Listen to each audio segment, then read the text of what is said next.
Good evening. It gives me great pleasure to introduce Kenneth Frampton tonight. I discovered Kenneth Frampton at the same time that I discovered architecture. In 1983, I had just moved to the United States to go to architecture school, and I was learning English as a second language when I came across a little book edited by Hal Foster entitled The Anti-Aesthetic, Essays on Postmodern Culture. Among essays by Edward Said, Baudrillard, Rosalind Krauss, Frederick Jameson, and Craig Owens was an essay that transformed the way that I understood the field of architecture. Frampton's essay had a powerful title, Towards a Critical Regionalism, 6 Points for an Architecture of Resistance. Frampton had written this essay after his seminal book, Critical History of Modern Architecture, which of course had already established him as the most significant historian of the modern movement. In Towards a Critical Regionalism, Frampton steps out of the confines of so-called history and outlines an early critique of postmodernism that anticipated the work of my generation. In his essay, Frampton succeeds in simultaneously preserving the boundaries and autonomy of architectural practice in terms of his own concern for form, without sacrificing the idea that architecture and architectural form have a social responsibility. A particular section of the essay was the most influential for me. He writes, "The tectonic remains to us today as a potential means for distilling play between material, craft, and gravity, so as to yield a component which is in fact a condensation of the entire structure." He goes on to say, "We may speak here of the presentation of a structural poetic rather than the representation of a facade."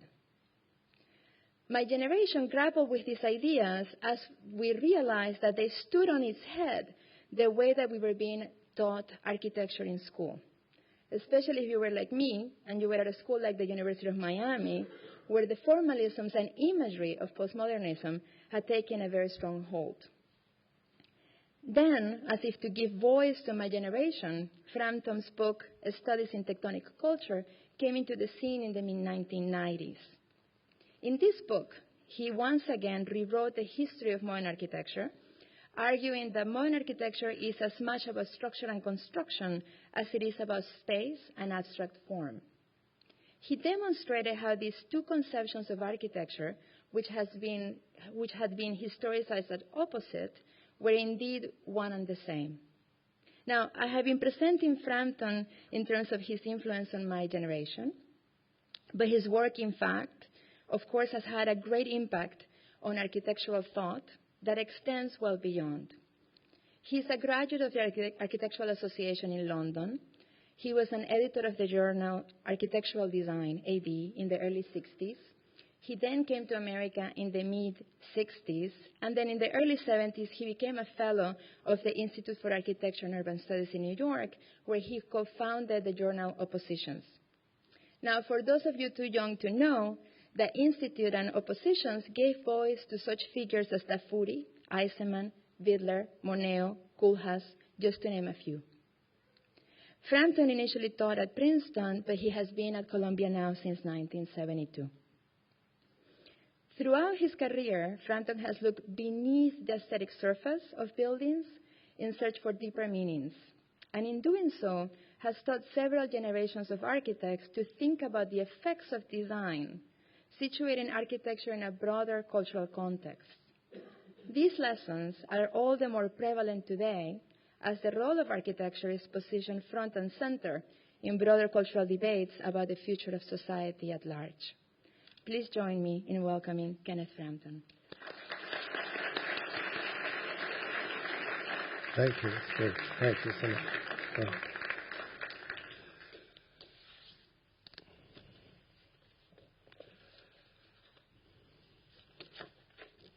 Wrong one.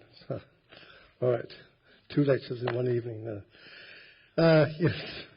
Good evening. I don't think I've ever been so Well, the word that comes to mind is passionately introduced as this evening, and I'm very honored by it, and don't think it was any kind of misrepresentation, except maybe something of an exaggeration. I think we can bring the lights down, if that's all right. And hence to see this, well, actually this image, which I would like to have been otherwise, I would like to have been on a green field, but actually that led to an argument with the publisher. And it's the 4th edition of this book. It kind of, well, what can I say?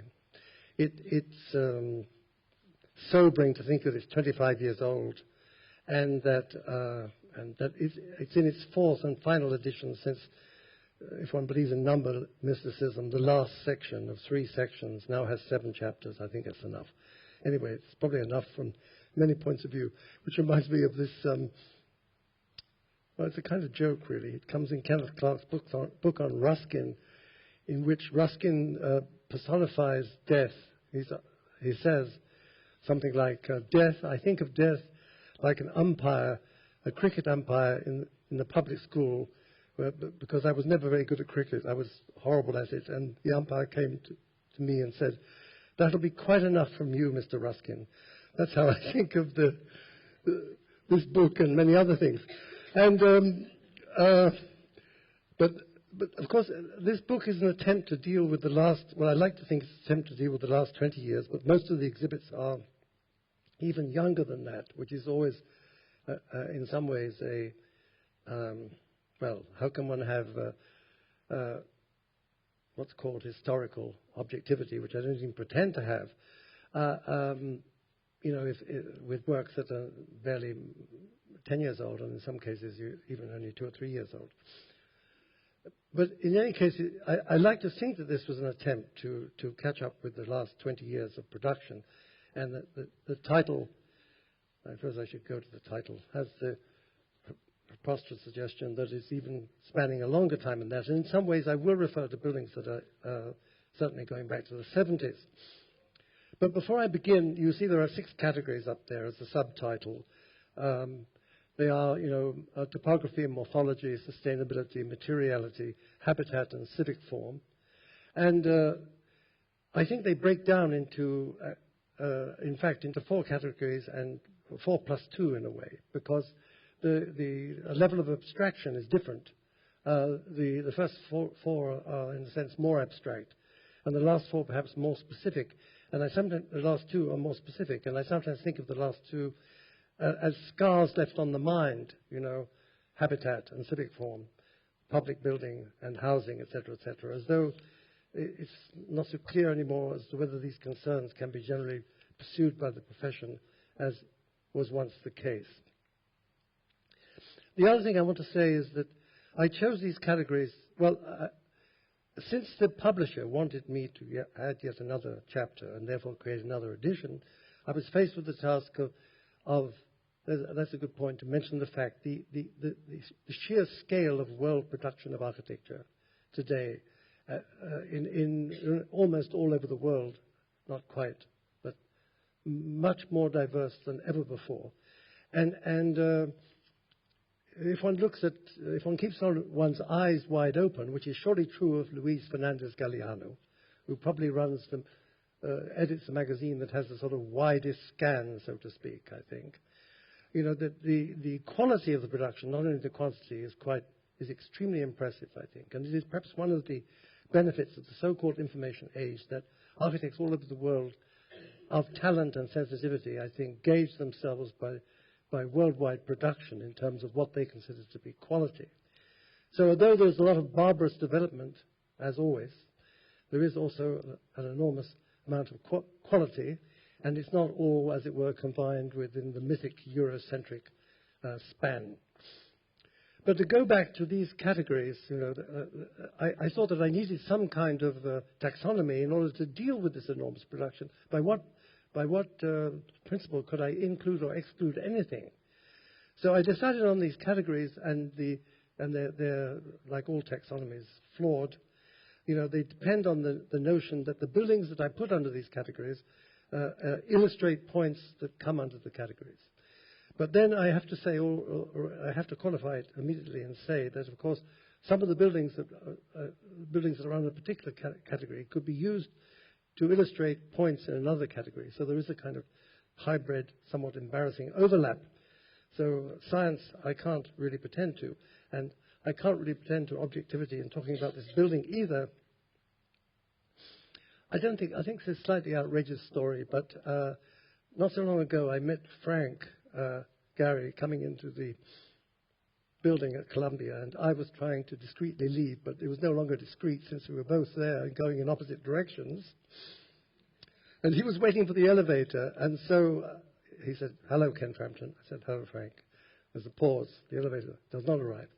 And then he, looking at the elevator door and not at me, he says, "You know, I know you don't like my buildings, but at least you could give me a hug."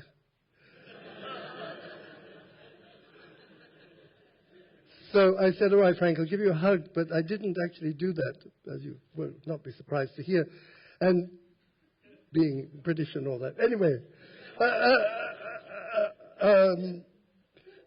this clearly is Frank, 1995, but Bilbao. But then the elevator still doesn't arrive, and finally he says, "You know, the two of us should talk to each other before we both die." And I promised him I would come out to Los Angeles and talk, but I don't think it's going to happen either. Anyway, enough about that, I think. And I indulge in this book, or rather I make the reader suffer, because I spend some time talking about, the enormous megalopoli that are coming into existence all over the world. Long since prophesied by Charles Correa that this would be the case. And that's what these two images coupled together stand for, of course. Mexico City, 22 million, Beijing, 20 million, Bombay, Sao Paulo, Tehran, about the same, Bogota, 7 million, etc., etc. And above all, Tokyo, which I don't know, of course, it depends how you measure a megalopolis, but supposedly 35 million people sort of wins the race, so to speak. The impressive thing about that, thanks to Richard Burdett, if I remember correctly, his famous exhibition on cities of 2 years ago in Venice, is that of those 35 million, 78% commute to work by public transport, as opposed to 4% in Los Angeles, which surely comes as no surprise, but I think something under 50% in London, which I find hard to believe, but there we are. And of course, Houston is 5, and Atlanta is 5, and Phoenix is almost 4. 3 million acres of open land are lost every year to suburbanization. This country subsidizes roads, of course, 4-to-1, as opposed to public transport, etc. All of these things are part of the context, which architecture directly cannot do that much to affect, but which, nonetheless, is a kind of sobering context, as Dubai is something of a sobering context as well.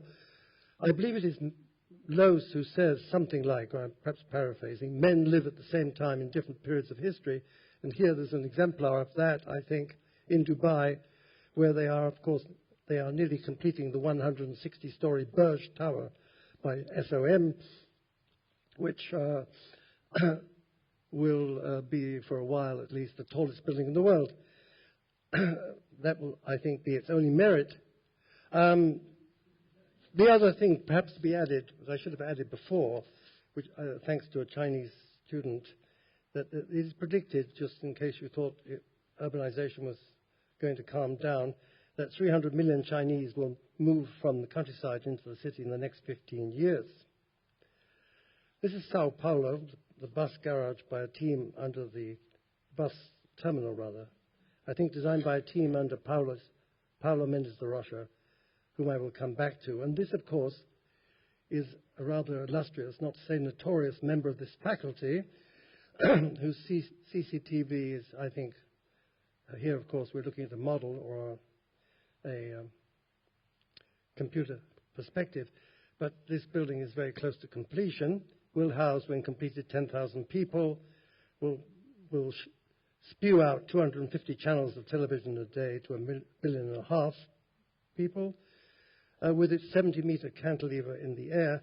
This is not my idea of a kind of elegant use of steel, I have to say, And it's not my idea really of an urban building either, though it is, of course, an image. Perhaps it will become an image of Beijing as the Sydney Opera House has become an image of Sydney.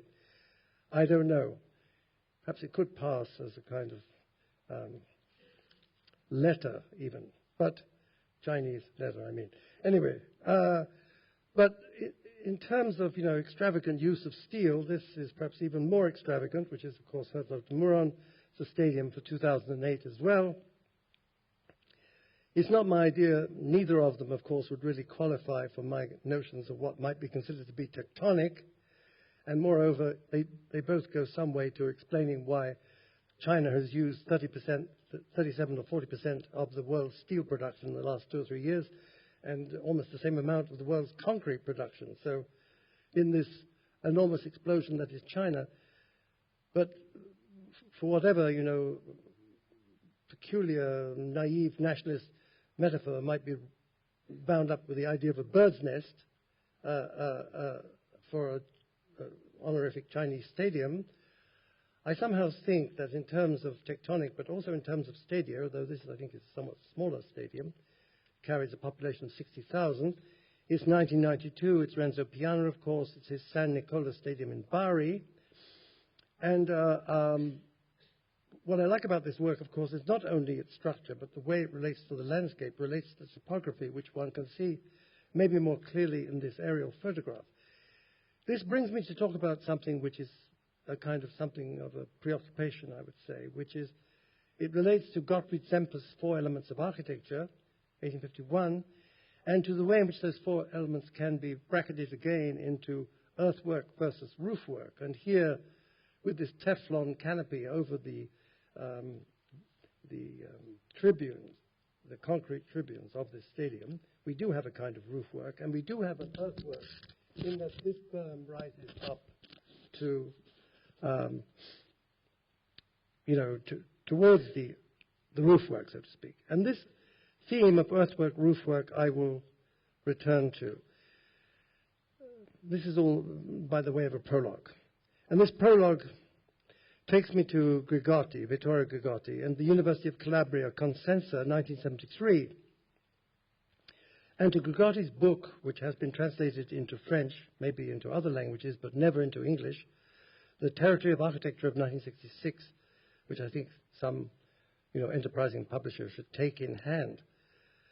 I like very much this aphorism of Grigotti's that architecture does not begin with the primitive hut, but begins with the marking of ground, in order to establish, a cosmos in face of the chaos of nature. I mean, he is, of course, talking about primitive beginnings. But I think architecture is as much about marking ground as it is raising structures, and the two, anyway, are closely symbiotically connected, and never more so than in this megastructure building, which marks this landscape in southern Italy in a particular way, and which also, of course, can be seen as manifesting certain tectonic attributes, lecture hall, etc.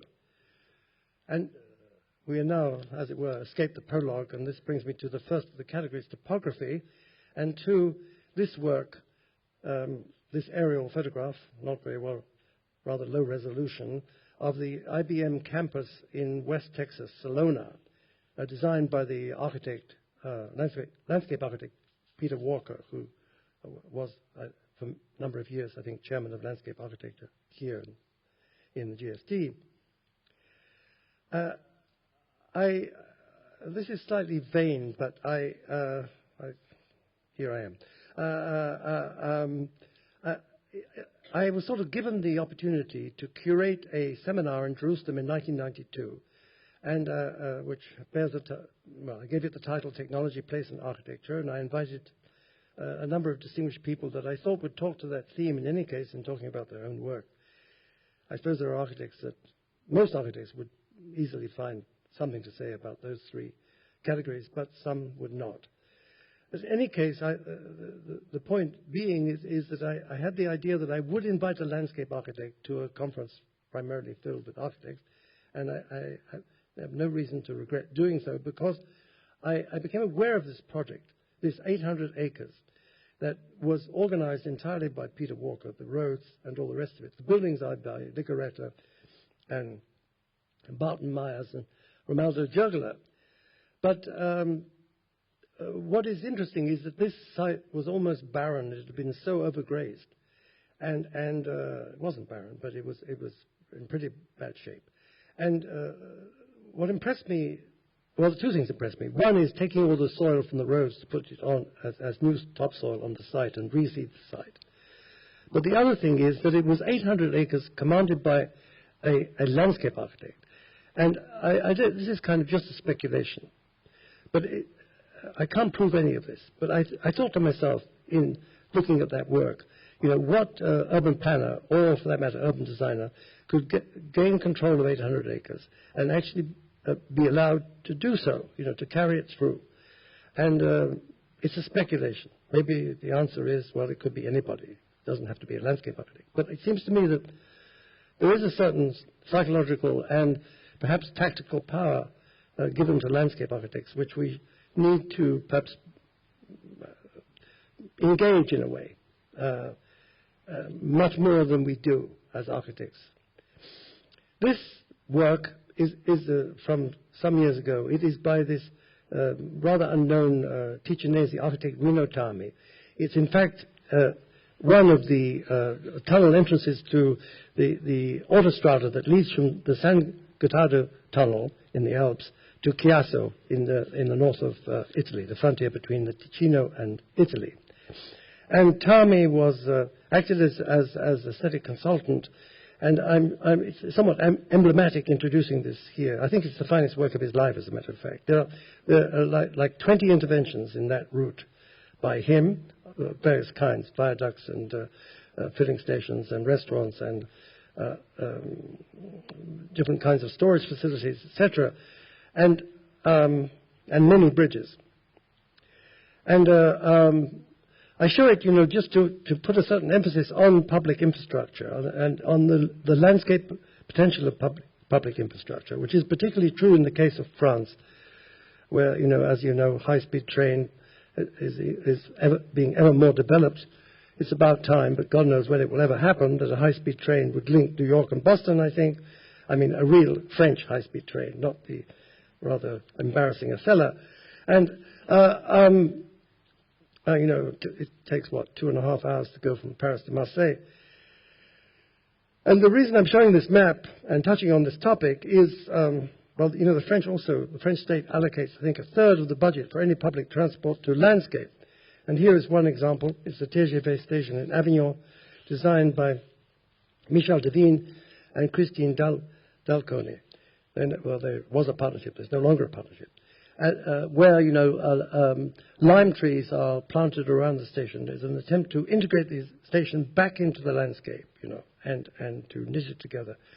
I'm someone who thinks that, confronted with the megalopolis, which is already built, there is not much, in a way, that can be done, other than limited interventions. And among these effective limited interventions, one could count, landscape as a stratagem, or more generally, topography, which brings me to this building by Rafael Moneo, who I'm very happy to see is sitting in the audience here tonight. This Ila block in Barcelona, 1992. This, I believe, 800-meter long block that comes, I think, to 2,600 feet in one go. On the edge of the ensanche of Ildefonso Cerdà, on the edge of the 19th century city, and running along the pre-existing Avenida Diagonal, in fact, giving definition to the pre-existing Avenida Diagonal, which was part, of course, of the Cerdà plan. But I remember actually seeing an early model of this work here in this room, I think, somehow or other, with Rafa. Well, now, of course, some time ago. And which reminds me of some time ago that Edouard Seckler just told me tonight that I first spoke in the Carpet Art Center in this university 40 years ago.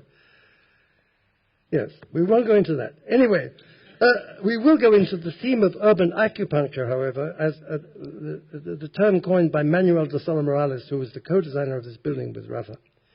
And and I don't know whether appropriated or coined at the same time by Jaime Lerner for Curitiba. But this, for me, is an example of urban acupuncture. It stimulated me to write an essay, or give a talk and write an essay called Megaforma's Urban Landscape. What impresses me about it is the way the building is a kind of landmark, a seam in the landscape, a sort of frontier between the 19th century city and the rather chaotic inner suburbs of Barcelona. The way in which, unlike what has happened in many American provincial towns where one builds a supermarket outside and destroys the shopping frontage of the existing city. Here, the mall that runs down the spine of this building supports, the continuous shopping frontage on the Avenida. The fact that this is done actually is a private speculation with a Swiss insurance company as capital, I believe, and which accounts in a way for the somewhat neutral character of the Lothian pierced windows, so that, in fact, the space, the volume, the body of the building can be subdivided according to, you could say, in response to the market. But it also has various social facilities. It is substantially equipped with parking in order to respond both to the inner city and to the suburbs, and has this section and this shopping mall running down the shopping frontage on the Avenida and the shopping mall inside. And it is that I think makes this an extremely important building for me, also dating from 92. And this building of 94, which is not the last, but one of the most important buildings that the late Enrique Moraes and Carme Pinos were to work on together. They designed it, in fact, in 92, I believe, at the same time as the Olympic Games, or slightly before. It wasn't built out until 94. It is, of course, the Igualada Cemetery, a necropolis, where, the retaining wall and the form of the form of the necropolis, the wall containing coffins,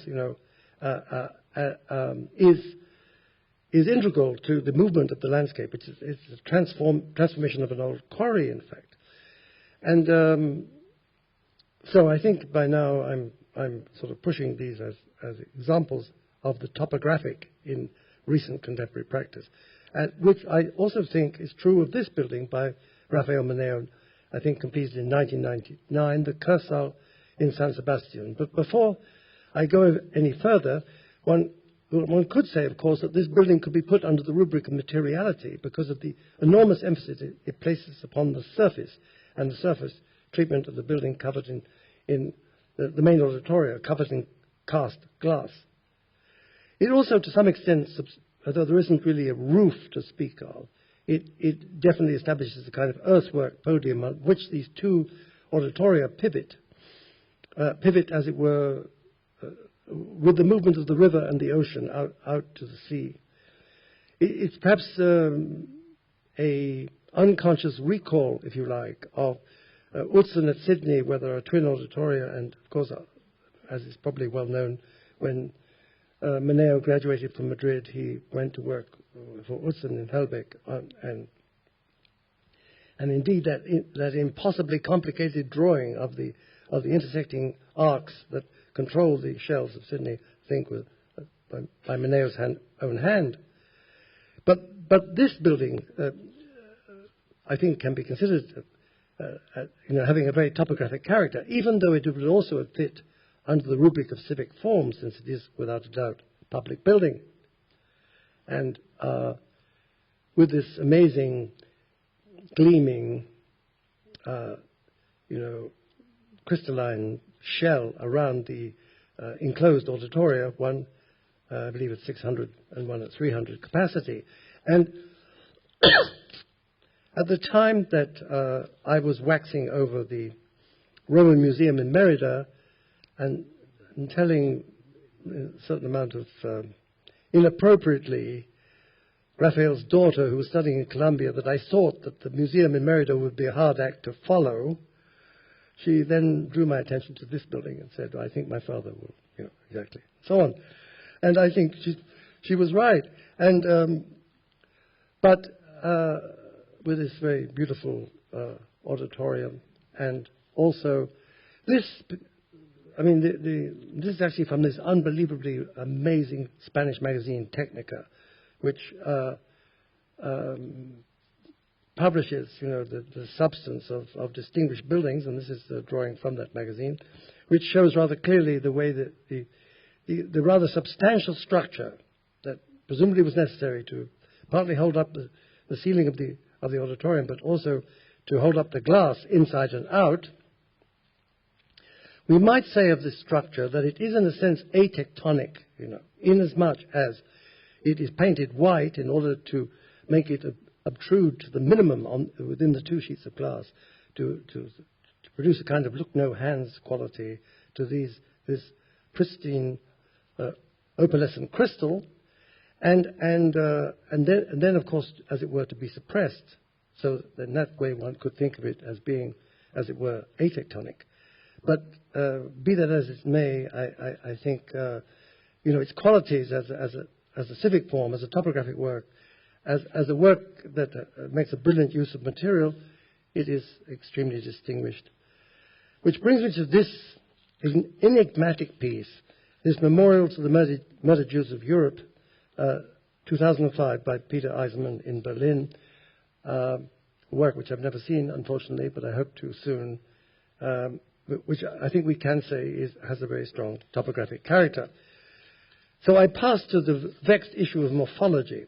I should perhaps explain that I felt obliged, apart from, as it were, writing what Tafuri would deprecatingly call an operative history, not an objective history, that is, that I should also deal with this phenomena of the morphological, of the parametric, as it has launched itself on the world scene, and particularly, of course, here. Which brings me to Greg Lynn, and to Greg Lynn's book, Animate Form, which I'm showing here in 1999. A year before, he'd written another book called Folds, Bodies and Blobs, as you probably know, and is in various ways indebted to Leibniz and to Darcy Thompson's On Growth and Form of 1917. But, and I'm showing also in passing Zaha Hadid's car park and terminals at Hohenheim Nord outside Strasbourg, 2001, part of a kind of intelligent municipal policy to encourage cars to park outside the city and to take a light rail into the city. And this shelter, this is kind of Zaha. I once described Zaha as a Kufic suprematist, actually. That was in the days when we were sort of more familiar with each other, when she won the Hong Kong Peak competition.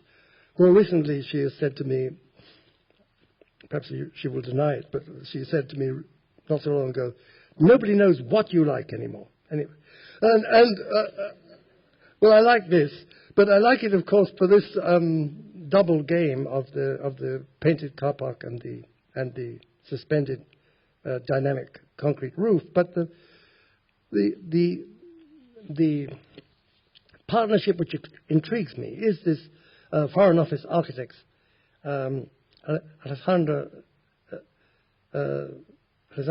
Zerobolo and Farshid Musavi, wittily adopting this witty title of Foreign Office architects because they practice out of London, and therefore enable them to be even more witty and call this book of theirs Foa's Ark, subtitled Philogenesis, 2003, with this zany project for the World Trade Center site on the cover, which I don't particularly like. But what I do like is Yokohama.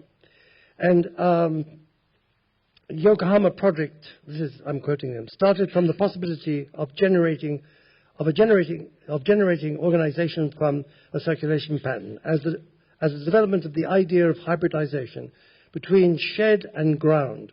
The second decision was that the building should not appear on the skyline. So they ended up, of course, by doing a kind of earthwork, roofwork that's flattened on top of each other, doing a building which is both a ship terminal and a sort of municipal park, and also, by the way, containing a theatre. But what impresses me about their work is this kind of this consistent geometrical discipline, which which is always being varied, as far as one can judge, according to the project.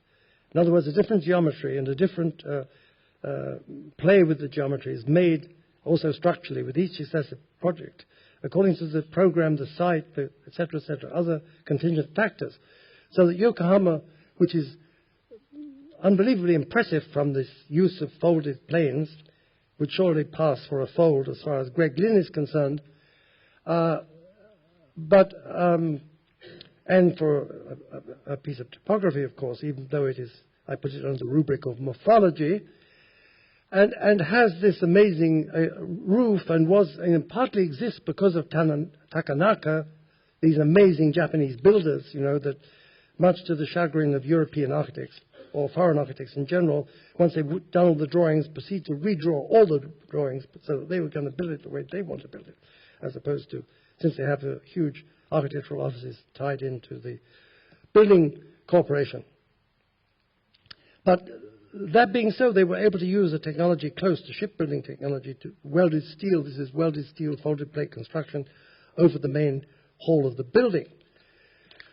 And then I think these sections convey what it is, why I respect this work, is because of this constant changing transverse section, which is always, as it were, coherent. In other words, the fold, the morph, is absolutely integrated into the conception of structure. And this, although this is not built, would also perhaps been the case, had they built it, this Olympic Aquatic Sports Center for Madrid, 2002, with a 160-meter span in prefabricated steel ribs, or this Technology Transfer Center in Rioja, close to Logroño, actually, 2003, a kind of riverside park that becomes the occasion of, fusing a building into a landscape, the landscape becoming a building. Well, very much the same strategy in a way as Yokohama.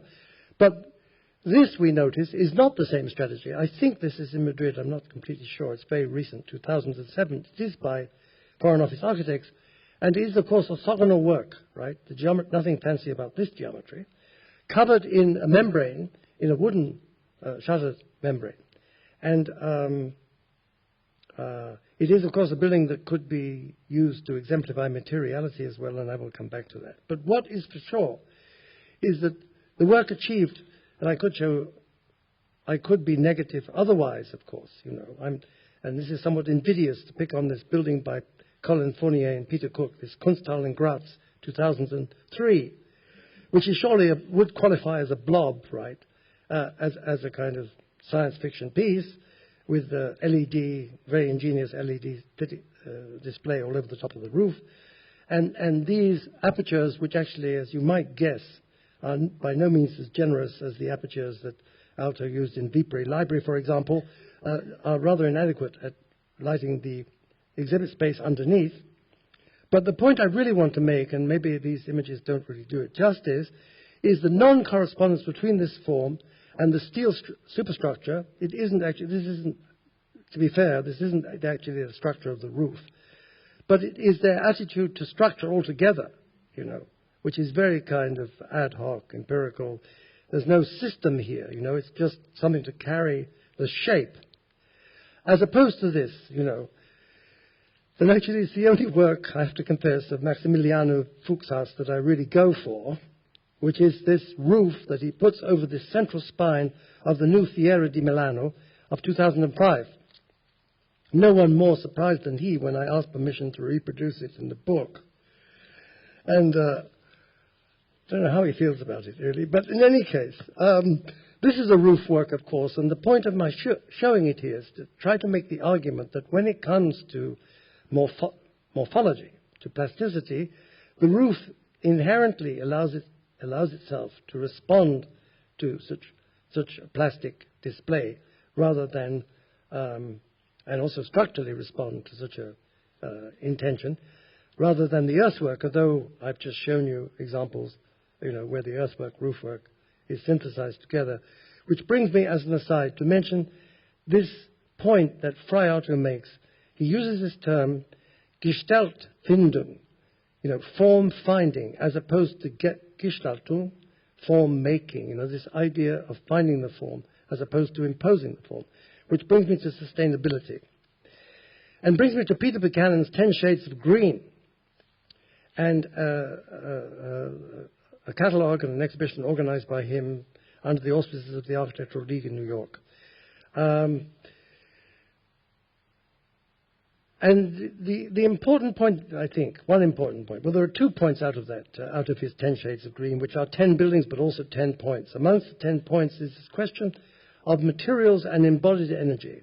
You know, wood at 640 kilowatt hours per ton, whatever that means, you know, from sustainable forests is the material with the least embodied energy.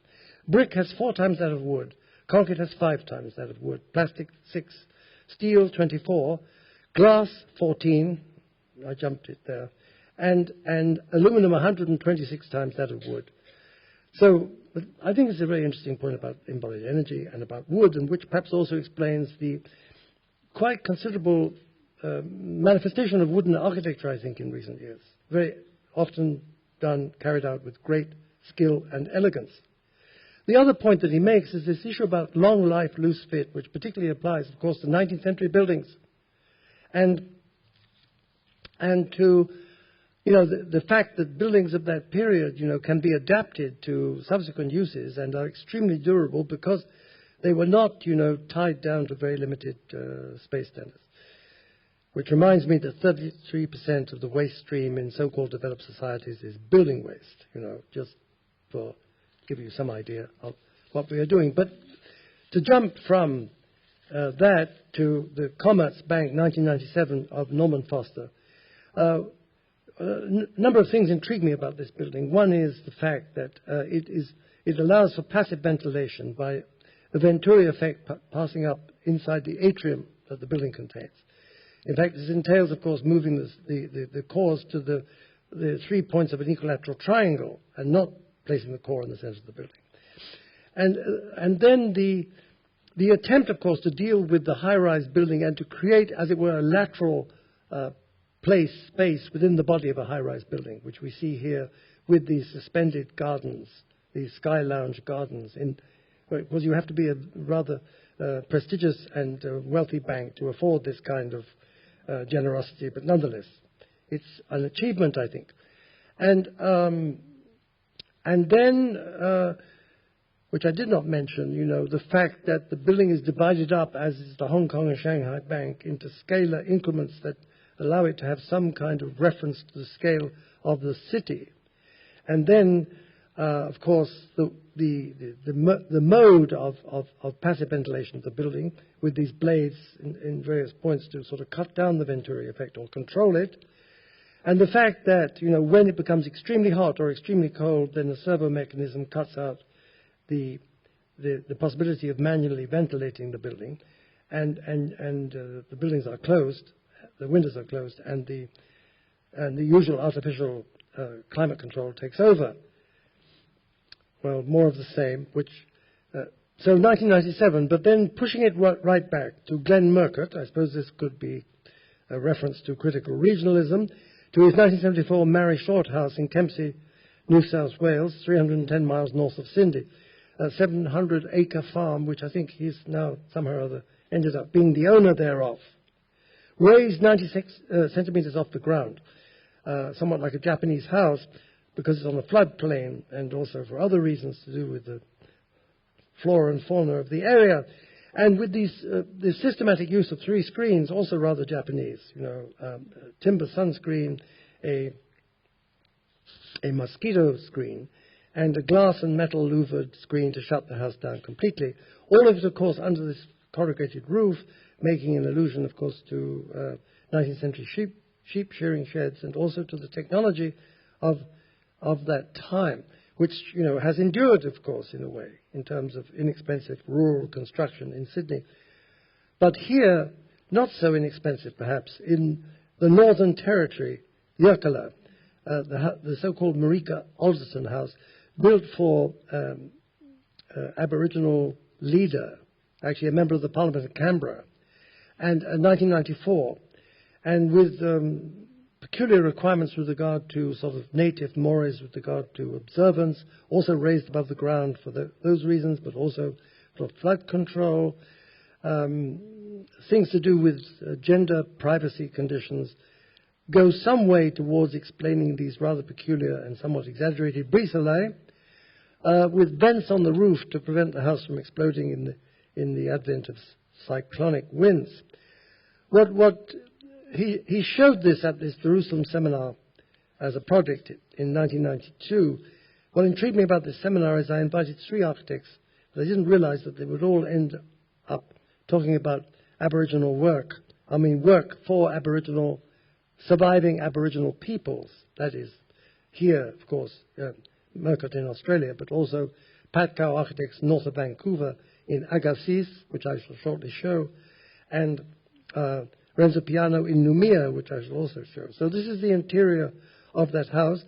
And here is a kind of, you can say, rather formalistic migration of these blades to what I've referred to as these somewhat exaggerated brise-soleil, to this Arthur Boyd Education Centre in Riversdale, West Kambawara in New South Wales. Arthur Boyd having been an extremely distinguished, almost national treasure-like painter in Australia, who, this being his land, and there is an existing house and studio on the site, would sponsor this education centre, which is really a dormitory building for students who come and spend like short periods of, I think, anything from 10 days to maybe even a month in that area, in a natural landscape from the city, and to produce art. Basically, that's the intention. And Renzo in Noumea, the Jean-Marie Thibau Cultural Centre, 1998, about the same date as, and that's the third person that I was mentioning, for the Kanak people, where a cultural centre, kind of guilt money paid for by the French government, with, this is a prototype with a metal structure, that covers the flat part of the cultural centre and the inclined roof of these large spaces, so-called cases, which are sort of studios or seminars or galleries, that are protected by this wooden screen, this double-layered wooden screen that you see in this image. And this double-layered wooden screen, which can be modified, shut down, opened up, the angle of the louvered blades changed according to the wind conditions. And of a similar order, and we're still on the sustainability wrap, this building, 1988 to 1991, Agassiz, British Columbia, by Patcow Architects, where it was absolutely essential to make a model of the structure because the building was built by the native band, as they are called themselves, but they are not able to read drawings. So the structure, the model in that case of the structure, partly laminated timber structure, was essential to realizing the building. And there is here, of course, a reference to native building on the northwest Pacific coast, a sort of rather thin allusion to fish drying racks in front of tribal houses. And of a slightly different order is this, and I'm showing just this one shot of the play space between 2 classrooms in the Strawberry Vale School, Victoria, British Columbia, 1996. And mainly for 2 reasons. One, to show, the kind of spaces made between classrooms for outside teaching and play, but also to show this kind of micro connection to the landscape. Micro-macro connection to the landscape. And here, of course, again, I'm talking about sustainability, but, topography creeps in. I mean, here, I suppose we can say these works are sustainable because they are made primarily out of wood, not exclusively. Here is a plan of the school and shows, how these sets of 4s are separated by play space, which is shared by 4 classrooms, but not 4 classrooms in the same set. Or finally, this work, which I'm only showing the plans of, this Glen Eagles Community Centre, 2003, West Vancouver. This is a quote from them. The structural system consisting of cast-in-place concrete floor slabs, insulated by double Weiss tilt-up concrete walls, and a heavy timber roof. The structure acts as a huge thermal storage, a giant static heat pump that absorbs, stores, and releases energy.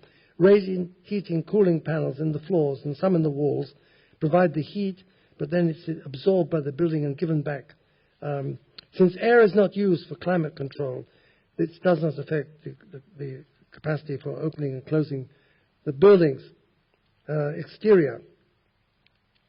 All this by Thomas Herzog, the other Herzog, Munich, practicing architect and also running rather important research station inside the University of Munich.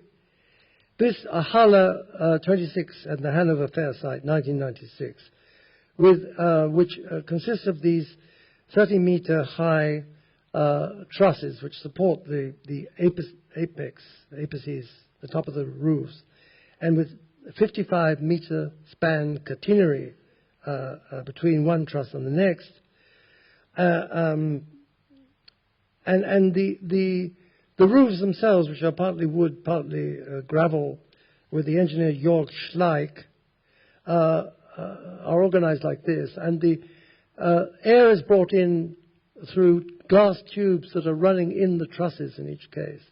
And the curve of the roof permits, light reflection bouncing off the interior, artificial light. It also admits natural light through these panels in the mid-span and exhausts air, of course, out the top of the roof. Brings me to materiality, to Herzog de Meuron, the Herzog, and Jacques Herzog, Père de Meuron, their Dominus winery in Yountville, 1997, which, like their Ricola warehouse of 10 years before in Laufen, made out of asbestos cement planks, 1987. 10 years later, 1997, they do this winery in California with gabion walls, gabion construction with stones, rough stones held in place by netting on a frame. And I don't know whether you can see it, but actually a very beautiful landscape beyond. And well, it's a work I admire by them. And now, of course, I am not going to be. I was told that when Galliano here, he's severely critical. I don't think I can come up to that standard somehow, although I have said at times somewhat more vituperous things about the illustrious Flying Dutchman. But here, I want to say that I admire their small works and do not think that they can make it beyond a certain size. Of course, they would not appreciate that, but there it is. And I think they lose the intensity immediately. The buildings become large scale, and there's a sort of strange emptiness, I think, that arises as a result. Or this work by Aretz, Will Aretz, 1993. It's in Maastricht. Actually, I don't have time to show it, but it's very beautiful work. Inserted into a very complex urban fabric in a very precise way, dovetailed into it. Here, of course, what I'm arguing is that the primary expression in the case of materiality goes on the surface of the building. And we see it time and time and again. We see it here, 2003, in this facade of a university library in Utrecht by Aretz. Or we see it here now, not outside but inside, in Zumthor's Vals, 1996. Which I always find it hard to believe, because how anybody could cut stone like this and pile it up, which is what it is, of course. How anybody could afford to do that is what I think I'm really trying to say. By the way, it's a family hotel, but in any case, in the Graubünden, it is a remarkable work. Not without its obsessiveness, actually, because even the area for relaxation still manifests the same stone enclosures, but which I have some reservations. When it's used equally in the bathing area as in the relaxation area. But material is surely the issue with Renzo Piano in Rue de Meaux in 1991, and here there's, I think, an interesting story to be told, inasmuch as the now quite prevalent use of terracotta as a finishing material, and you have an example here, I believe, by Harry Cobb, really begins, I think, with Renzo in the Rue de Meaux in 1991. Because he will follow that, of course. This is actually these panels, these terracotta panels, hang free on a glass fiber backing. And here you see them again, an even more sophisticated use of terracotta in terms of the level of the casting and the syncopation of the rhythm in relation to the wooden louvers of the behind, this shielding the glass. This is in Potsdamer Platz, of course. Or here, Guillermo Vázquez Consegua in Toledo, Spain, 2005, where the building doesn't hardly have any openings, and it's covered entirely in this terracotta, which in photographic form, of course, produces this disturbing moire effect, which I think does not exist in real life.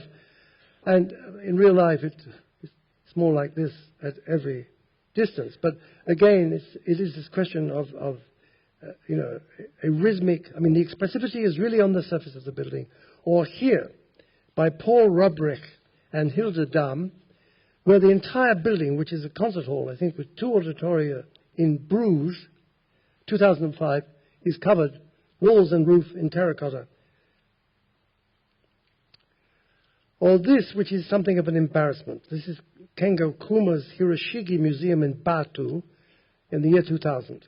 It's an embarrassment because in the text, which now I will have difficulty altering, I describe it, how could I be such an idiot, as being made of bamboo, which it obviously is not.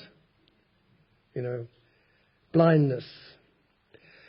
I wanted it to be made of bamboo, of course, because he built this bamboo house, in the commune of the Great Wall, so I somehow thought, here he is again with his bamboo. But I was wrong. There is bamboo stands outside, but not in the structure. It is timber scantlings inside and out, and involves, the use of plate glass rather extensively in order to kind of give any kind of weather seal to the building. I'm not, it's very ingeniously done. Technically, I don't quite know, to tell the truth, how it is done. I've been in it, but that didn't help. Still couldn't figure out how he did it. But then there is this kind of weird, Japanese often give, what can I say, arcane accounts of the raison d'etre behind the point of departure for a building. In this case, because it is a Hiroshige museum after all, the kind of iteration of the wood scantlings on the roof and the walls, for Kuma at least, are close to Hiroshige's representation of rain, shown here. Or this, Japanese again, it is Katsuo Sejima Ryu Nishizawa, the famous Sana office. It's in Toledo. It's not a very good image, I apologize. It's well within the building. What intrigues me about, well, I think it's a very beautiful building. I suppose if you would really push me, I would say, other than this student dormitory that she made at the beginning of her career, I think it's the building I like the most from this office. And it is in Toledo, which, used to be the American Glass Center. It's also an embarrassment at that level, in as much as the Museum of Glass, since glass is not produced there anymore, is made by Japanese architects with glass that, and this is a rather telling point about globalization. I realized, stress the main title of the piece, and also of the last chapter of the 4th edition, Architecture in the Age of Globalization. Because here, the glass was rolled in Germany, polished in China, and then shipped to the States, talking about globalization.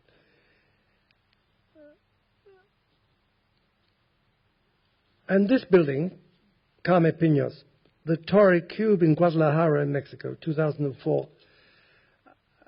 We certainly have entered the period in which timber louvers are used extensively on the outsides of buildings. What I like about this building, apart from its form, is the very strong contrast between the tactile fragility of the timber louvered cladding and the smooth plastic weight of the concrete spine. And it brings me to two more works which are also in wood that are engineering works by very brilliant Swiss engineers. This by Jörg Conset, his Traversina bridge, tied with wire, of course, cables. Via Mahler in Graubünden. He's a fellow of the same area, coming from the same area as Zumthor.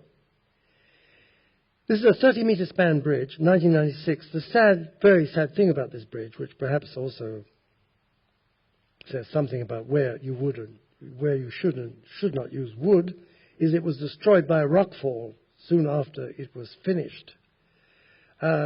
This did not happen to this bridge by Walter Beiler, which actually, as it so happens, also spans 30 meters, also the same date, of laminated wood.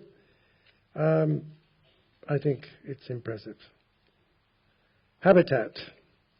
Well, I begin with Grigotti, because the territory of architecture, and this Zen housing project, designed by Grigotti with a Japanese at his right hand, Matsui, as was true also of the University of Calabria, which I showed before. And tell you the truth, I've never seen this building except at a very great distance. I never went to it close up. Business of driving to the airport. I mean, that kind of stupidity. And what is impressive about it, I think, is the way it is laid into the landscape, and the way in which it has a very strong urban character. It's actually a project that was never properly realized. It should have been provided with communal facilities and with a public transport station and so on and so forth. None of these things happened. It's a scheme that has suffered somewhat, I think, across time. But I'm going back now, Habitat, to look at housing schemes across time. I found Habitat, in a sense, hard to come by. I mean, residential fabric, hard to come by. I mean, I have indulged from time to time in saying things like that. I think if there is one tragic aspect of the past century and of the present, it is the failure of the society to spontaneously find a convincing, sustainable, socially valid pattern of land settlement. I am alluding, of course, indirectly to suburbanization as what has sort of generally happened.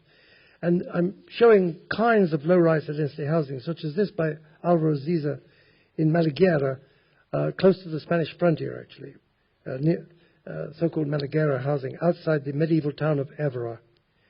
And I think worked on for about 20 years. I think, from the early 60s to the early 80s, and mainly commissioned or sustained by a communist municipality, in fact.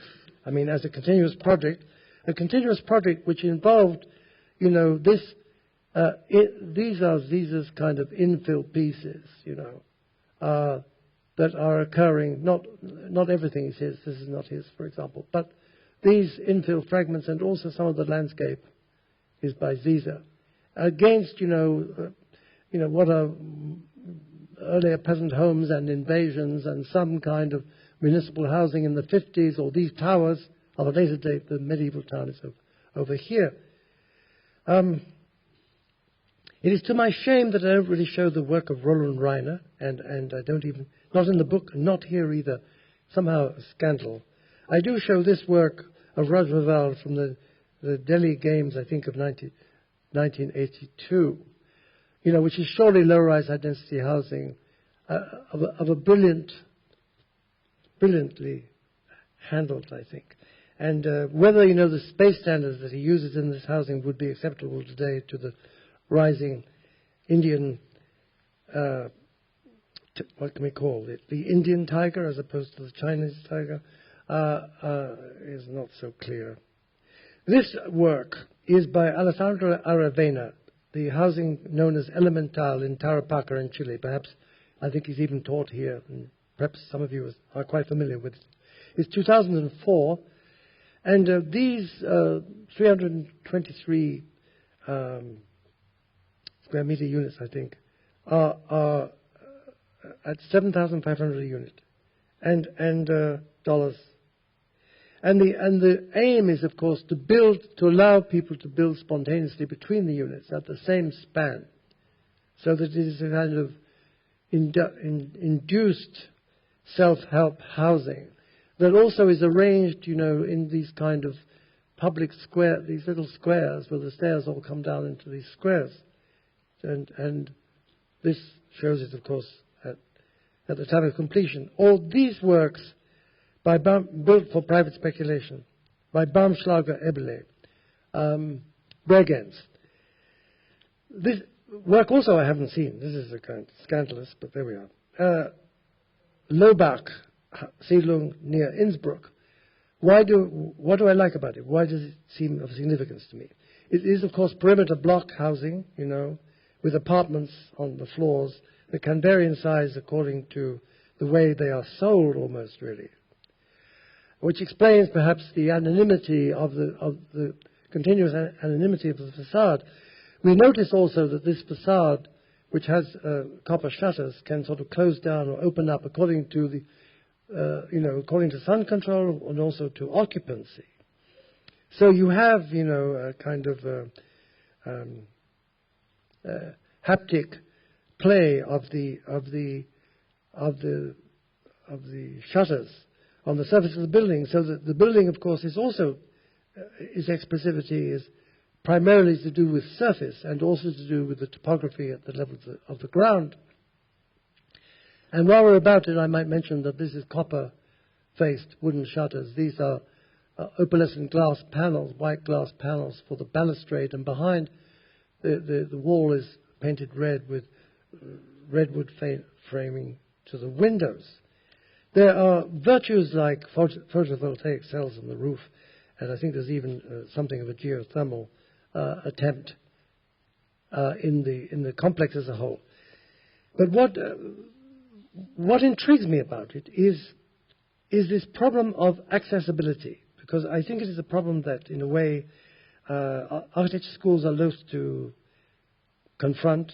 In many ways, architecture schools, even Columbia, though we do still have a housing program, are somewhat reluctant, I think, in some cases, to even consider the question of residential fabric. But why I accord it a certain value is because of this question of accessibility. I sometimes I've said, in terms of what we produce as architects, in what way could one convey to a middle-class client the idea of home, or luxus even, in residential fabric? I don't think that's so easy to do. And I don't wish to say that this is a paragon of that, but I think it's a move in the right direction, and all their work as architects for residential developers have sort of had something of that quality. Or here, Helene Setunen, different point to be made. This is the Hestra Estate in Borås in Sweden, 1992. An enterprising town manager, Johansson, organized a competition among Scandinavian architects to come to a kind of new Nordic pattern for housing. And this block, with its grass roofs and its relationship to the landscape again, I'm obviously very easily seduced by that, is about something else. It's about nostalgia, I think. Because you see these two wings of which it is composed was to have had a glazed kind of gallery running up between them to the vertical axis to the rear and the highest point of the complex. That glazed gallery, in fact, was never constructed. I've never discussed this with the architects. I've never read it anywhere in a text either. But it seems to me that, the nostalgia I'm alluding to is the nostalgia for the idea of collective dwelling, that really this axonometric is somehow carrying this message, even though this is private residential development. There's too much collective about it. And this is a model of suburban densification. It's actually in Berlin-Zehlendorf. It's, again, of course, private speculation. It is, in fact, designed by Baumschlager and Eberle, but with the Swiss architect Arnold de Fresne, who was a young architect working in the office of Atelier 5 just after they completed Siedlung Harlan in 1960, and would be a partner of Atelier 5 for many years. He's now on his own and this was just a collaboration for this project, the so-called Quartier Magnaire in Berlin, 2003. If you look in detail, maybe even from this distance, you can see that the quality of the architecture is rather schematic, to say the least. It's not the quality of Harlem. But its virtues, I think, lie in it as a model, this integrated parking and landscape that runs as a pattern throughout this low-rise housing. And its virtue, I think, also lies in the fact that it's 20 minutes from the center of Berlin by public transport. Or this by Stephen Hull, this building, this hybrid building in Beijing, which will be completed in 2008, 728 apartments and 2,500 people, eight apartment blocks or towers, surrounding a rain harvesting pool, which is also, of course, a reflecting pool with a communal feature in the middle, a sort of cinematheque, built by private developers with geothermal wells. That's the amazing thing, I think. Chinese private developers, and with various slightly zany aerial communal facilities linking these towers. But what impressed me about it is its planned unit development. It is a sort of microcosm. It is again a kind of city in miniature in a way, which brings me to the final issue, this question of civic form. There are two young architects in Madrid, Jose Maria Chutichaga, and I don't remember the wife's name, but her last name, I think, is Quadra Salcedo. And they have been in partnership, I think, since the early 90s. In 2003, they produced this building in the Villanueva de la Canada. Where did I see this building? Well, of course, in Luis Fernandez Galeano's magazine AV. And there is something about this building which I found very impressive. In part, the exterior, this terracotta element set against white, but also this very elegant reading rooms extending into the garden. They've since designed, by the way, a very beautiful swimming pool building for the same municipality. But the ultimate impressive thing is this interior space. And when I made this comment about, the emptiness of, I think, a good deal of work where all the expression goes into the surface, and there is a reason for this, I think, to do with the way, in today's building budgets, so much of the value is consumed by very sophisticated services. But what intrigues me about this building is, the fact that there is a very significant sort of civic space form created inside it. So it's a very modest representational civic building on the outside, and with a very strong public form inside. And then there is a kind of mythic aspect to it, which is that it's made out of reinforced terracotta. So the terracotta is now not just a skin material, but is a structural material. And the reason why it is made of this material is because Chutichaga went to Uruguay and worked with Eladio Dieste. So this little building is, in a sense, an homage to Eladio Dieste. Reinforced terracotta has many advantages over reinforced concrete. Strength and insulation properties, ease of erection. There is no formwork in a way, or less formwork. And so this is a virtue. And then I mentioned, many buildings. I mentioned as kind of exemplary public buildings. And of course, Menaeus Kursaal could have easily, as I've already said, fit into this section. I mentioned, the concert hall in Lucerne by Jean Nouvel. But this building by Henri Siriani, which took forever to build, and which was finished in 2001. I mean, it took basically 10 years to get this thing erected. It's on the outside of Nîmes. It's an archaeological museum. It's, it's on a piece of triangular land sticking out into the river.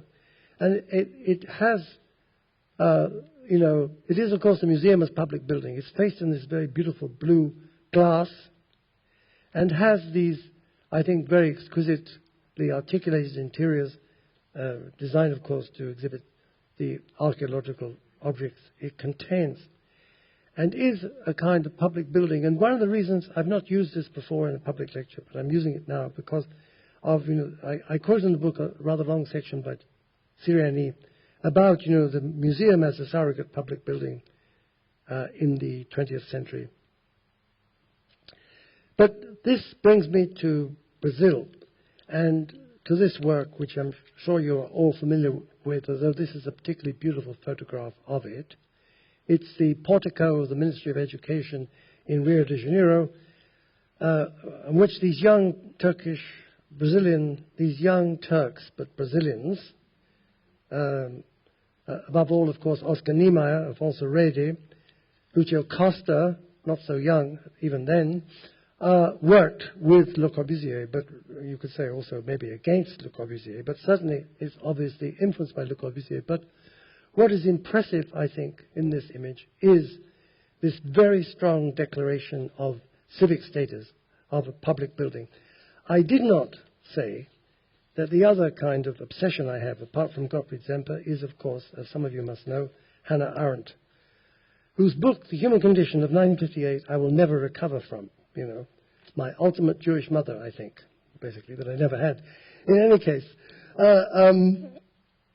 this book, I think, was for me a total revelation. I would never look at the world or architecture again in the same way after reading this book. And one of her most beautiful phrases, I think, is the space of human appearance. And that is what I think is the ultimate mandate of civic form.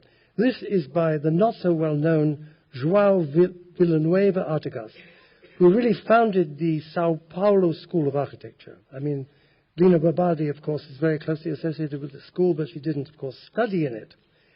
He was both a professor in the school. He also suffered, this nightmare of being kicked out by the military junta, as did his main pupil, in a way, close to him in age, but not quite at the same age, Paulo Mendes de Rocha. And this architectural school, which is much more impressive on its interior than its exterior for this astonishing space, was, I think, completed, around 68, 69, as you might guess from this image. This, you could say, is the space of public appearance taken to extremes. But it is this Brazilian generosity, and this is a planning scheme by Paulo Mendes de Rocha, that I think is particularly impressive from the point of view of civic form, and also from the point of view of the heroic use of structure. This building that I'm showing here is the so-called Pupa Tempo building, the public services building of 1998 in Sao Paulo, built next to a metro station. It's, I think, 800 meters in length. It's almost as long as the Lila block. And it is reinforced concrete bridge-like structure, very similar in some ways to the bridge-like structure that sustains Le Corbusier's Pavillon Suisse. But it has, on top of it, this very light welded steel structure, beautifully articulated in relation to this bridge-like element, and the bridge-like element is, of course, connected to the subway. And this is the character of the space. And, this is a kind of public space, I think. It happens to be a bureaucratic building. You just come here to get car licenses, gun licenses, pay taxes, pay heating bills, all the rest of it. It is a municipal building, but it has this very strong public character, as does this reception hall in the cultural center in the center of Sao Paulo. And then to go back to this theme of urban acupuncture, with which I began almost, this project for the 2008 Olympics by Mendes de Rocha. Actually, he was put up to this project by Jean-Louis Cohen of IFA. Of course, Paris did not get the 2008 Olympics, but this is the sports boulevard, which was to be the primary site of the Olympics, which sits on top of an earthwork, and these various stadia for different sports, swimming, etc., and an accommodation for athletes. But what is impressive, I think, is the insertion, talking of urban acupuncture, of this intervention into this truly chaotic urban fabric. And it is that and this monumental piece, The Ark of the Patriarch, 2002, made now not of concrete but out of welded steel, and a cover to an underground passage in the historic center of Sao Paulo. And I want to end with this work, and this work, which is the undercroft of a stadium that he designed at the beginning of his career, which, again, as a photograph, I think speaks of this heroic Brazilian concrete tradition about which somebody one day should write a book. Thank you.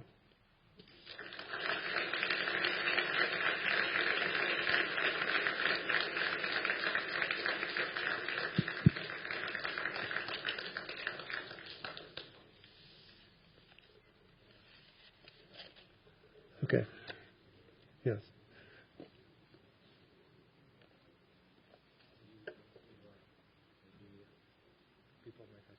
Yes, all right. If there are questions. Yes.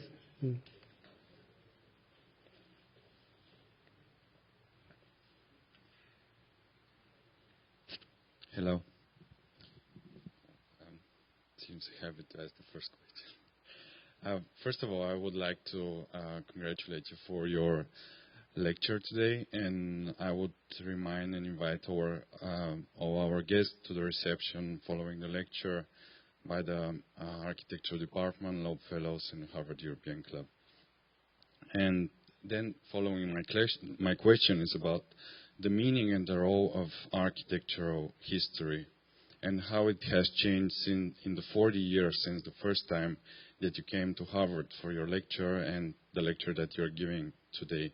It seems that the interest of architecture has been shifting from a large-scale, historical scale in terms of time frame to more contemporary and recent projects.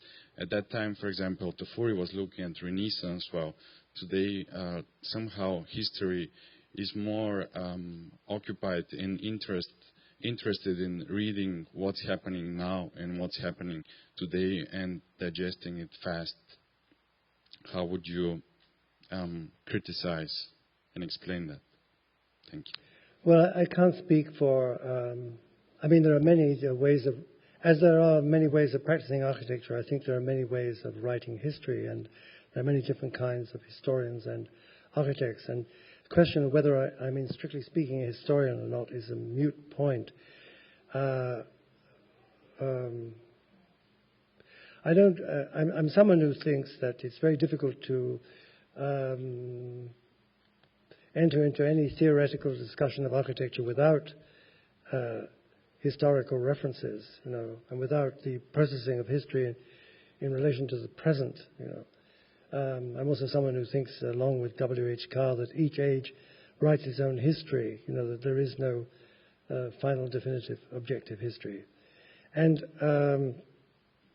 because history is also a cultural activity. But having said that, the question of whether one is a historian or not is another issue. And when I put together a collection of essays published by Phaidon, and maybe much too self-consciously, I went out of the way saying, well, I don't know whether I'm strictly speaking a historian. The reason being that they decided to organize the book into sections called History, Theory, and Criticism.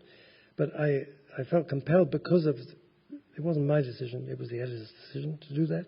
Maybe it was a good decision, by the way. It's one way of arranging an otherwise heterogeneous mass of writings.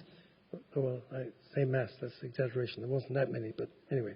But nonetheless, I felt obliged to say, well, am I strictly a historian? I'm not sure I am. Am I strictly a theoretician? I don't think I am. Am I a critic? The answer again was negative. I sort of settled for the title of writer, for what it's worth. That's very evasive, what I've just said. But I do think it's important to try to be engaged now. If one, those that can do, those that can't teach. I think that if one is involved, and also, of course, there are people who both do and teach. But if one's, not me, but if they're the best, probably, as always, in the time before universities, apprenticeship. But if one is going to do that, teach, or or to engage in activities close to that, I think it is quite important to try to, I'm going to use the word calibrate present production, to try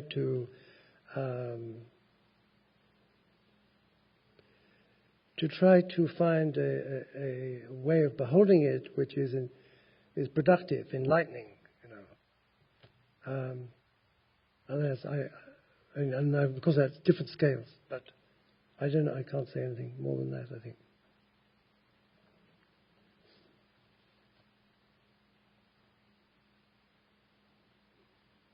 Yeah.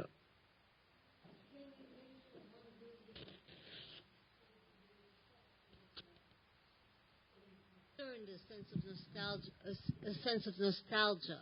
Yeah. And bracketing what the nostalgia was for. Do you find any looking back in the age of globalization, or do you find that because nostalgia is a kind of desire for a memory that is constructed and inhabited with sentiment? Do you find that, or do you not find it, and do you miss it? And which leads me to my second question: why would you have preferred the building to be on a green field? And is that a nostalgia? Sorry, the last part? The cover of your book, you said you had lost the... Oh, yes, right. Well, was that a nostalgia? Yes. Well, I don't think it was, because I wanted to use the green to underline the sustainable bit, and also to distinguish this cover from previous covers, in order to announce the fact that it was a fourth edition. They had to desperately overprint the cover to indicate that, because it's exactly the same cover, more or less, with worse type than it was, when it was the third edition. So it was that effort, to use a green to double message. But I don't think that was particularly nostalgic. But I think that the other thing about the Helene Saturnin building in Boras is, well, it's nostalgic, of course, I think, for the communal dwelling.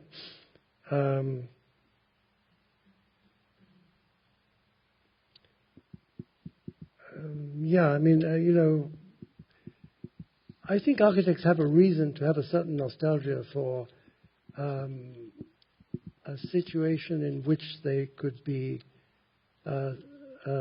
serving, in a more organic way, a wider section of the society than they are usually called upon to serve. Today, mostly. And, that, I don't know what else to add to it.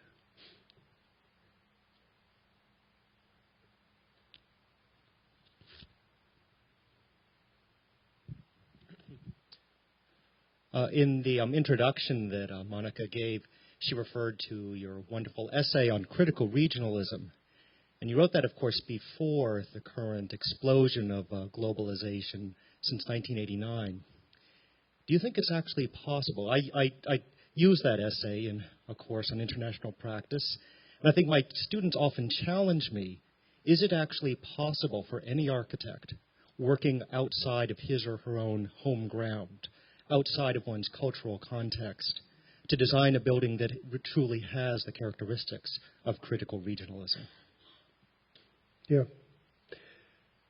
Well, I think that the vernacular, if one can speak about that, is it barely exists. I think the vernacular, strictly speaking, anywhere. So that in different regions, the vernacular is very fragile, I think, in any case.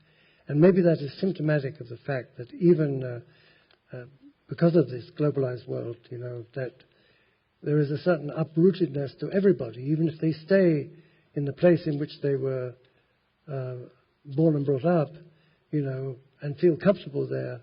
There is a kind of shadow of a kind of uprootedness because of the cacophony of a mediatic, high-speed market society, that the transformation of the world is so fast, that I think it does have that effect. That's one thing. And the second thing, I think, is that sensitive architects, I think, can make allusions to certain kind of rooted values, either in the landscape, in the ground, or in material, or even in handling light. In other words, is a sensitive response to the still existing conditions of light, climate, topography, material, that they can engage in, and in that sense make a building that has multi-layered ramifications, and I wouldn't put it. I don't think they can go beyond that point, but I think they can do that. And but it is interesting how, if one takes an architect like Alvaro Ziza, I think the best work is still, well, there is one exception, which may be to do with language, Portuguese language, which is this recently completed, which I haven't seen, museum in Porto Alegre in Brazil, this Ibero Camargo Museum.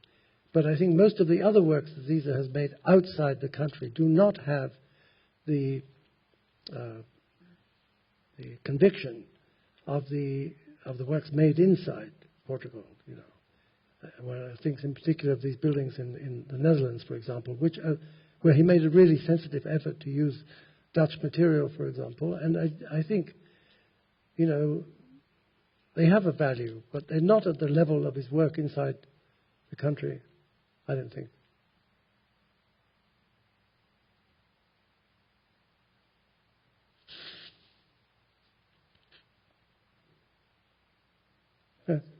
Yeah, right. Why not?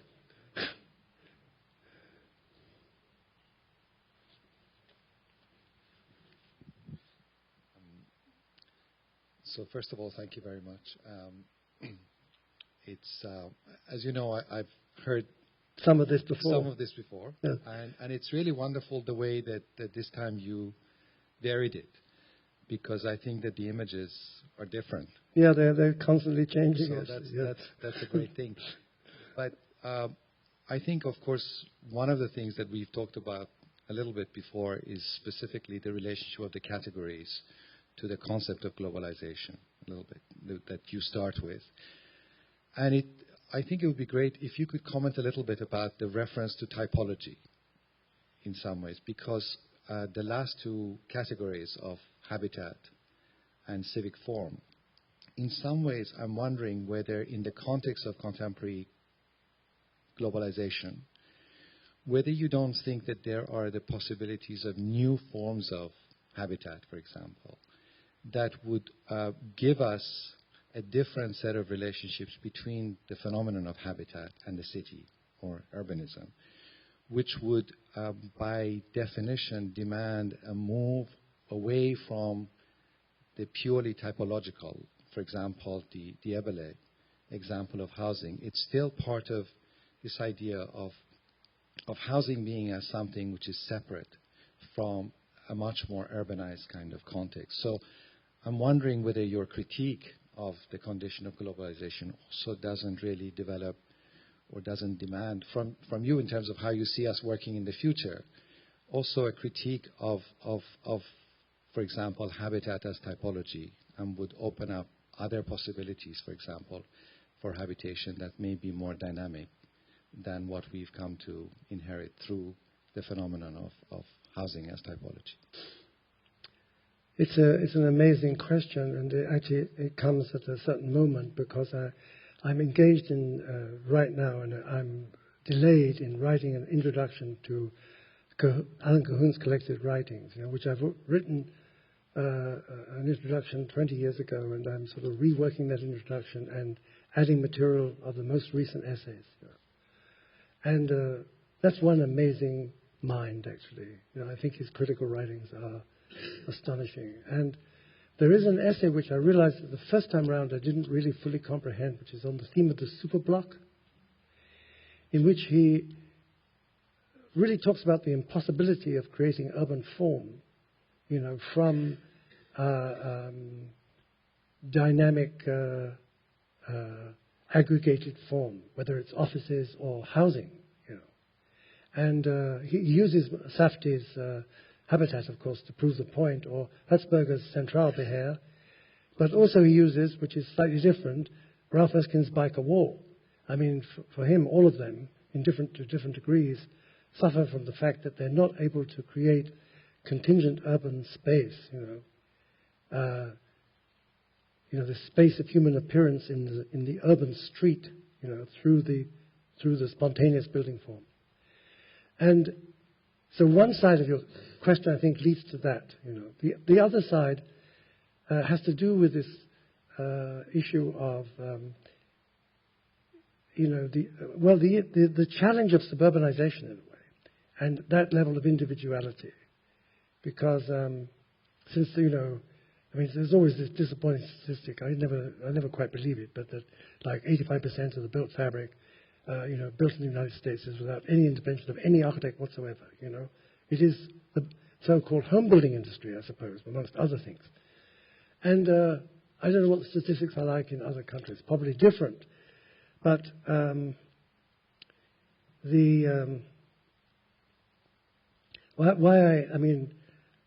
it's perhaps very eccentric, perhaps, to pick out Baumschlager and Eberle, but why I pick out that building in particular, which I can't say I'm kind of, there are things about it I really don't like, but it's got to do with this image of the building. Yes, that's one issue I would like to say, is that residential fabric as image. What kind of image can the architect convey? Or the problem of the image of residential fabric. And the way in which, if we take low-rise high-density housing, which I clearly have a certain sympathy for, and you think of actually the work of Roland Reiner in Pukenau, which I didn't show, but also, for that matter, Álvaro Ziza in Malagueira, which I did show, this low-rise high-density housing is not capable of building urban fabric either, really, because it's too much into the ground in a way. It's too sort of, you could say, even excessively topographic. And I admire it, but I don't really think it's city building material. And one comes back to the Cahoon problem in a way.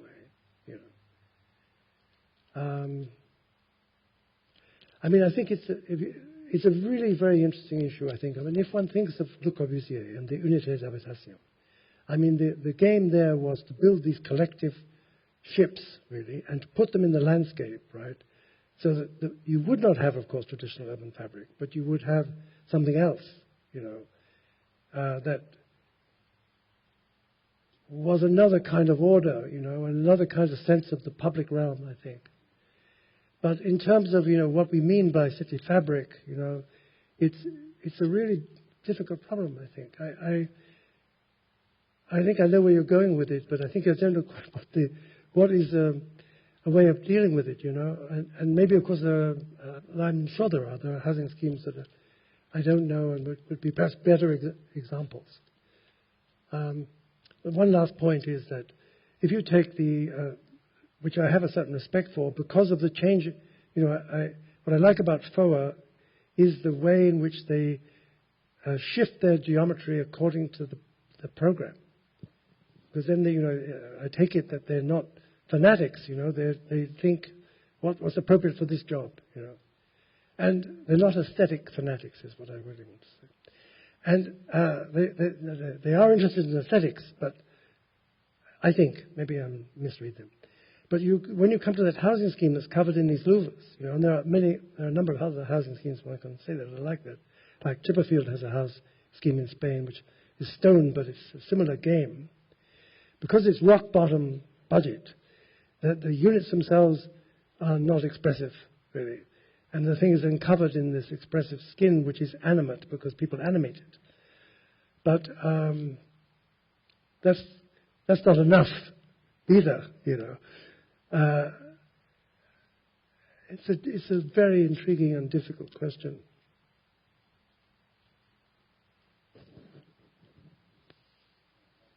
Okay. Thanks for the question. Thanks.